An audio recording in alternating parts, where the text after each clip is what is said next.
সত্যজিৎ রায় ফ্লোরে কেমন মানুষ ছিলেন? বকাঝকা করতেন? না না না, কোনোদিন না, বকাঝকা তো নয়। বেশ শেষের দিকে শাখা প্রশাখা যখন করলাম তখন একটুখানি অসুস্থ ছিলেন, তাও মানে বাচ্চাটাকে এরম করে নাচতে হবে করছে, আর বউ দোকান থেকে তুমি ওরকম করো না, তুমি ওরকম করো, আর চুপ করো, বাচ্চাটাকে শেখাতে হবে না। বাচ্চাদের উনি এত সুন্দর করতেন না, হ্যান্ডেল করতেন, খুব ভালো লাগতো।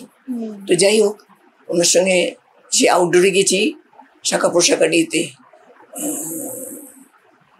শুকনা ফরেস্টের ওখানে। তো ওখানে ওই পিকনিকের সিন ছিল আমাদের, মানে বাইরে বেড়াতে বেশছি, সেখানে বাচ্চাটা দূরে চলে যাচ্ছে, আমি দুটো গিটি দেখেছি, এসব বলছে, আমি বিট্টু আর কি, ওকে শেখাচ্ছি কিরকম, মানে সেগুলো দেখেও মজা। আমি দুটো গিটি দেখেছি, মা বলছে আমরা কিন্তু একটু পরে খাবো, আচ্ছা তুমি চলে আসবে খিদে পেলে, বলে আচ্ছা, খিদে পাইনি না, এগুলো বলে দিচ্ছে, সেগুলো মানে অ্যাক্টিং শেখাচ্ছে, সেগুলো দেখতেও মজা লাগতো। আমি দুটো গিরগিটি দেখেছি, বেশি দূরে যাওনি তো না? তোমার খিদে পায়নি? না পায়নি।